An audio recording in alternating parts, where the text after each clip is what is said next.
Break नंतर आपलं पुन्हा एकदा स्वागत। पुढची बातमी पाहूयात। हापूस आंबा म्हणजे फळांचा राजा आणि त्या हापूस आंब्याच्या नावानं खरं तर परराज्यातील आंबा ग्राहकांना विकण्यात येत असल्याचं समोर आलंय आणि त्यामुळे कोकणातील हापूस आंबा विकत घेताना ग्राहकांनी कोणती काळजी घ्यावी जेणेकरून आपली फसवणूक होणार नाही, पाहूयात त्या संदर्भातला न्यूज 18 लोकमतचा हा स्पेशल रिपोर्ट। हापूस आंबा खरेदी करताय तर सावधान। हापूस आंब्याच्या नावाखाली ग्राहकांची फसवणूक।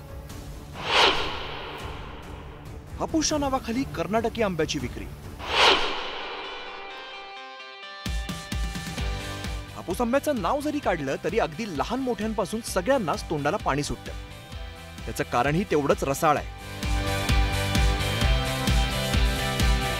हापूसचा मधुर गंध, पिवळा धमक रंग, रसरशीत मऊ गर आणि अवीट चव, त्यामुळे हापूस आंब्याची ख्याती साता समुद्रापार पसरली आहे। मात्र याच कोकणातील हापूस आंब्याच्या नावाखाली आता कर्नाटकी आंबा ग्राहकांच्या माथी मारला जातोय।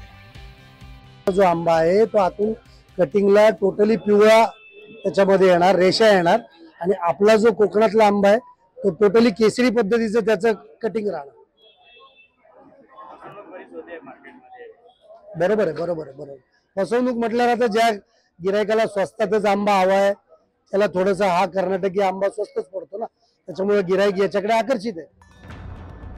नवी मुंबईतील मार्केटमध्ये सध्या हापूसच्या नावाखाली कर्नाटकी आंब्याची विक्री केली जाते।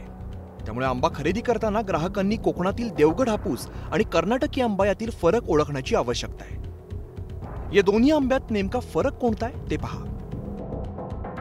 कर्नाटकी आंब्याची साल जाड असते, कोकणातील हापूस आंब्याची साल पातळ असते। कर्नाटकी आंबा कापल्यावरती पिवळसर असतो, तर हापूस आंबा कापल्यावरती केशरी रंगाचा असतो। परराज्यातील आंबा महाराष्ट्रात विकत असल्याने याचा परिणाम कोकणातील हापूस आंब्यांवरती होतोय, त्यामुळे शेतकऱ्यांचं नुकसान होतंय। तर तुम्हाला अस्सल देवगड हापूस आंब्याची चव चाखायची असेल तर आंबा घेताना खात्री करूनच घ्या। Vishwanath Sawant, news 18 Lokmat, APMC market, Navi Mumbai.